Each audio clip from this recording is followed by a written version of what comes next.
on file po namin. Thank you so much po. Okay.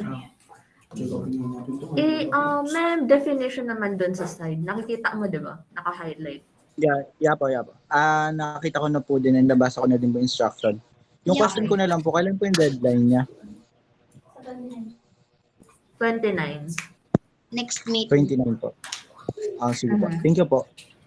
Welcome.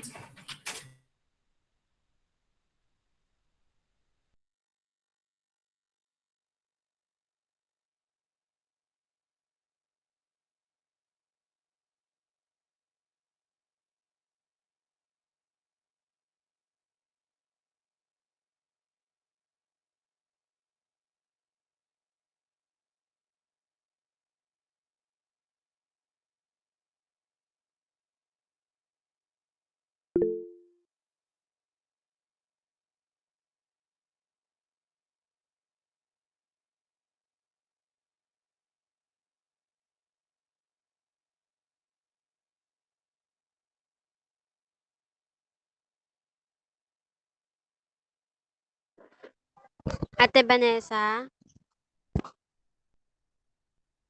Yes. Kailangan pa po ba namin bumalik sa main call or okay na po kahit mag-leave na po kami?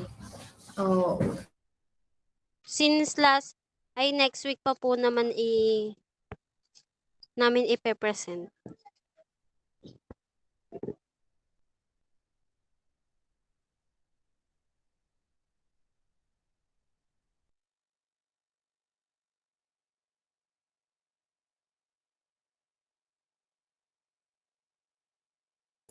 sorry na dapat may nagsimula na kayo dito.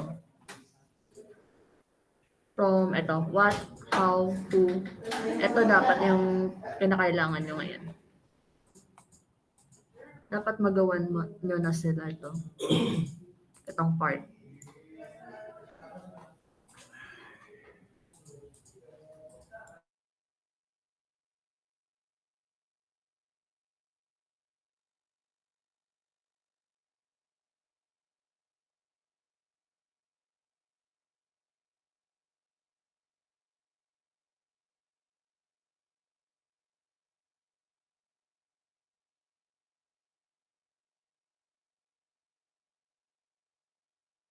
Hello.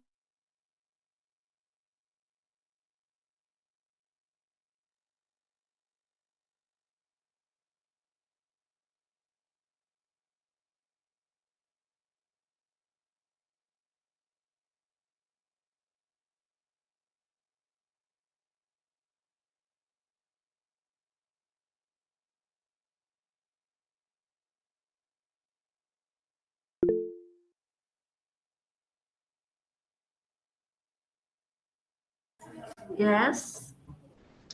Sorry po, hindi ko po kasi narinig kanina. Hindi ko po na ano po yung gagawin ngayon? Today, yung gagawin nyo,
The submission will be on next week, July, ano yun?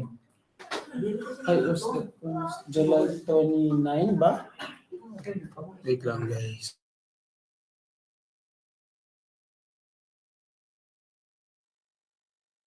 Yeah, next week is the submission, July 29. Pero you need to start kasi i-check namin kung may nasimulan na ba kayo or wala pa.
Hello, hello.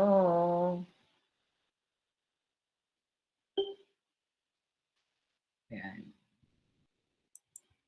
Kamusta? Kamusta kayo dyan? Parang busy sila. As in talagang busy. Sabi siguro nila, ba't ako kinakamusta nito? May pinapagawa yung mga sir namin eh.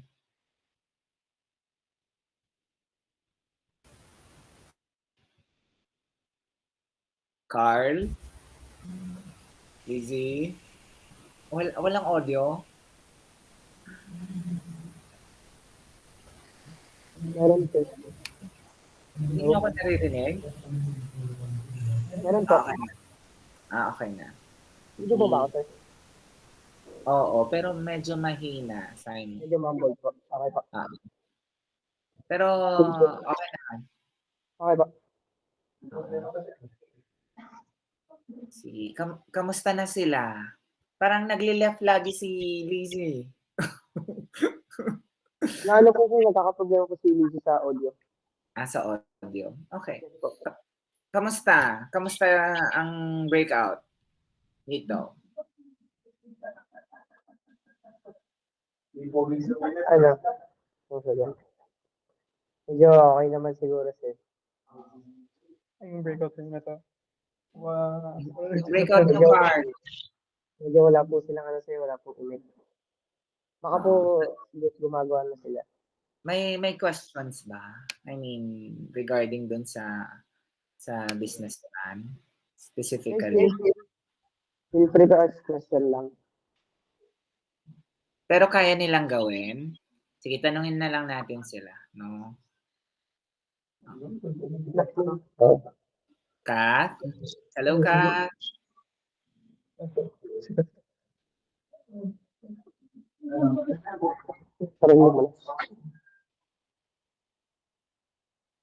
Yan. That's good, no? I mean, yan.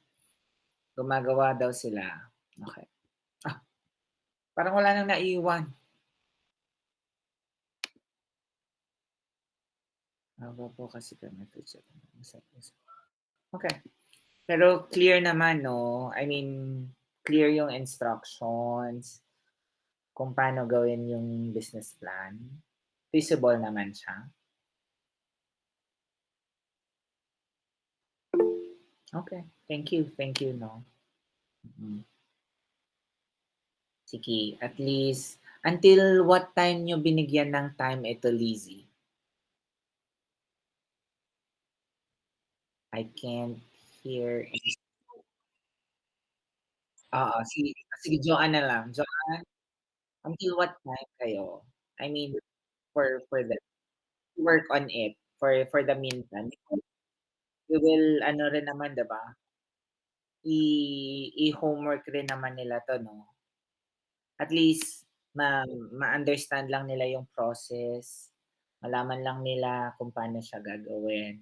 And then yun, kahit makita nyo lang yung first part, no? And then provide some inputs and comments. Then right after, pwede nyong no? I-take home nila yung assignment na to. No? Okay. Sige. Thank you.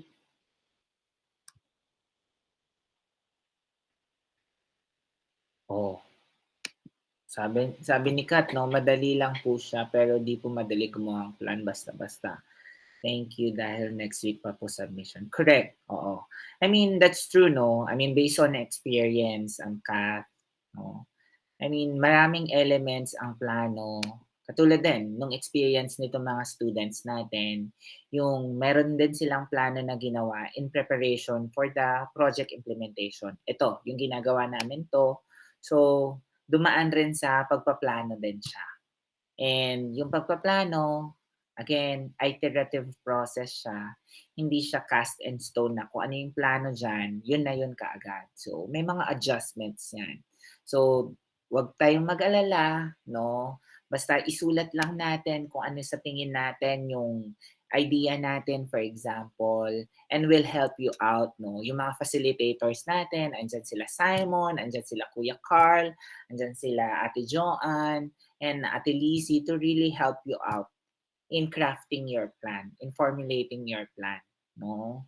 So, and sa tingin ko naman, no, very helpful itong paggawa ng business development plan kasi in preparation for your senior high school.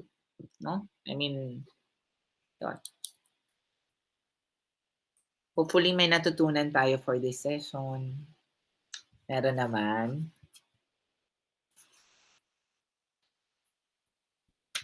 Nahiya pa sila. Nahiya pa kayo. Huwag kayong mahiya. So kung may mga tanong tayo, pwede tayong mag-unmute. No? Itanong natin kaagad kay Ate Lizzie, kaya Kuya Simon. Diba? Approachable yung mga yan. No? Alam na alam nila yan. So kung may mga tanong tayo, please feel free to ask them.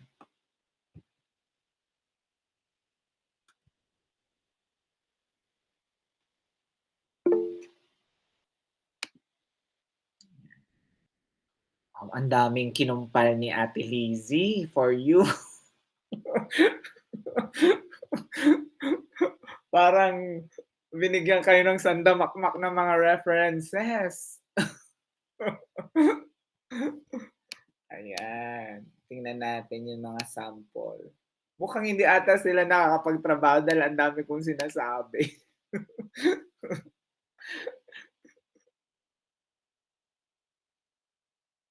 Ayan. Tingnan natin yung business plan example.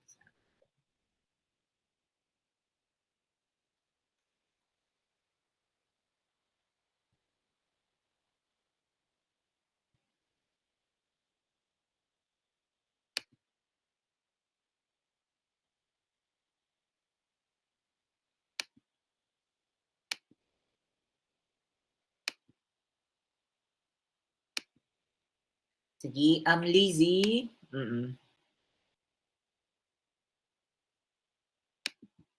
Can you hear me? Yes po. Okay. Siguro, kasi nag-share ng documents dito, no? Yes po. Yes po. Itong meron dito itong business plan sample natin. Baka ma-open din mga students natin. Ano ba yung business? Dito sa business. Yun pong yung may talagang what they can put po. Tapos yung sa last Yung example. yes, yung sa last na link, yun po yung talagang dapat i-fill upan nila. Ay, hindi ko nalibla. So, basically po, may 3 versions po kami, which is yung unang business template, absolutely empty. Yung next po is yung may example ng aming group, which is the bracelet business. Okay. And then yung last po is yung may parang guide, like you put something here, parang ganun po. Okay. Let me just... Sige. Baka kasi maraming mga document. Basta malinaw kanila learning yung business, for example, yung binigay natin as example. So, meron to design and quality business. Basically, ang business idea is so, yeah. Yes po. Okay.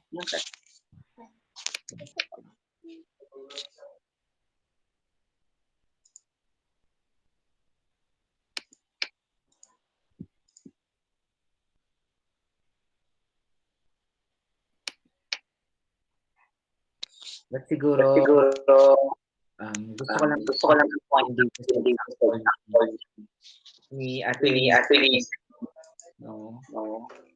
Yung sa business plan, yung defining the problem, defining provided, So, very important sa paggawa ng design na we're doing this in the first week. So, ano ba yung So, hindi yung basta nag-create tayo out of nowhere. So, yun. Establish natin why are we doing it.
Hello?